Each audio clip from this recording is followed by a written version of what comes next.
Alright, hey guys, I'm Rose CCG back in the video. With this video, we're going over the new Azumina archetype, and we're going to get started here with Azumina Rhea Silvera. It's a Dark Illusion Fusion Effect monster. It requires one Illusion monster and one Light Spellcaster monster.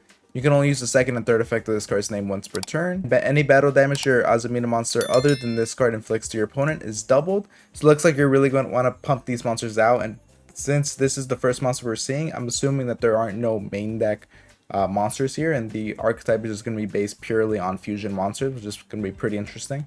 And then when your opponent activates a card or effect, you can tribute this card and negate the effect. Very powerful, just having an Omni Negate here built into a monster. And then if this card is destroyed by battle or a card effect, you can add one Sinful Spoils trap from your deck to your hand. And it also makes all your Azumina monsters very strong. Just a card that seems to be doing a lot here. And here we have Azumina Mu Risaligo.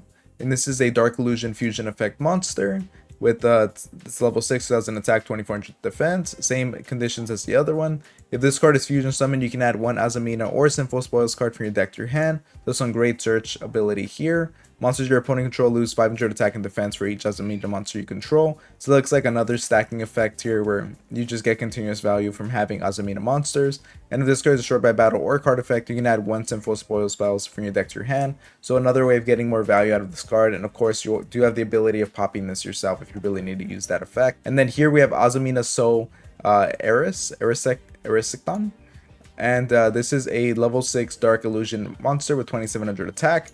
If this card is fusion summoned, you can target one card in the field, send it to the grave. It's a great removal monster that you're just able to pop this out. It's non-destruction, so that's great. It is going to target, which is fine, but being able to just remove something like that is pretty solid. And then during each standby phase, you can target one Azumani or Sinful Spoil cards in your grave and add it to your hand. Some recurring value that comes out of this card.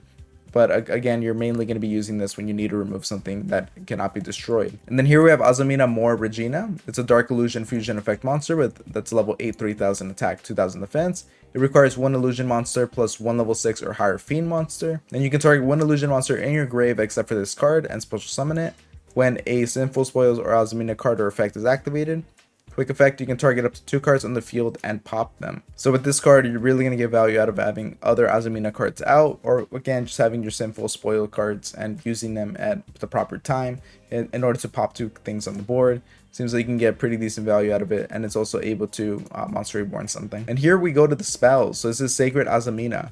Reveal one Azumina fusion monster in your extra deck and send one Sinful Spoil cards from your hand and or field to the grave for every 4 levels it has. If those cards are set, reveal them, then special summon the revealed monster. This is treated as a fusion summon. So it's a new way of fusion summoning here where you're really going to be using cards, Sinful Spoil cards instead of monsters. So you're going to be ditching a bunch of these spells in order to fusion summon. Seems like a pretty solid spell. And if this card is in your graveyard, you can target one Azumina monster you control or in your grave, shuffle it into the deck, and if you do, you can add this card. So a reoccurring fusion spell is always going to be useful. And this is a quick play spell, so it's Azumina Ophilates, which is the effect here is that during the main phase, you can reveal one Azumina fusion monster in your action deck and send one Sinful Spoil cards from your hand and or field to the grave for every 4 levels it has, and then special summon the revealed monster. So it looks like the same effect as this card here. And then during the main phase, you can banish this card from your grave, then target one Azumina monster in your graveyard and special summon it. Since you're only able to use one of these effects, it's great that you're able to just choose that as a fusion spell or in order to bring something back from the grave. And here we have the trap Azumina Hamartia, which is a normal trap card. You can reveal one Azumina fusion monster in your action deck and shuffle one Sinful Spoil cards from your grave and or banishment into the deck for every 4 levels it has, then special summon the revealed monster. So this is going to be a solid way of getting back those cards that you used, either from activating them properly or from either these fusion spells in order to get another fusion monster out. Then you can banish this card from your grave, then target one Sinful Spoil spell or trap in your grave, set it, but it cannot be activated this turn. So some recurring value again built into these cards.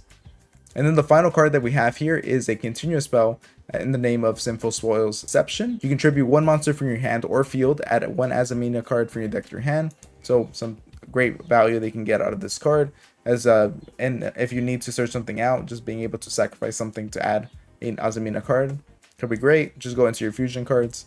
And if a monster is sent to your opponent's graveyard and you control an Azumina monster, you can make your opponent lose 1500 life points. And if you do, gain 1500 life points. That can be recurring tax for your opponent. Just anytime a monster is sent to your opponent's grave while you have an Azumina monster, making your opponent lose 1500 life. It could really add up depending on how much is being sent there. And then during the end phase, if this card is in your graveyard, because it was sent there from the face up spell and trap zone this turn, you can set it. Just like the other ones here, you're going to really be able to just recur these cards. Otherwise, I hope you guys enjoyed the video. Make sure to let me know what you guys think about the new archetype. Make sure to like, comment, subscribe, and all that. And I'll see you guys next time. Thank you for watching.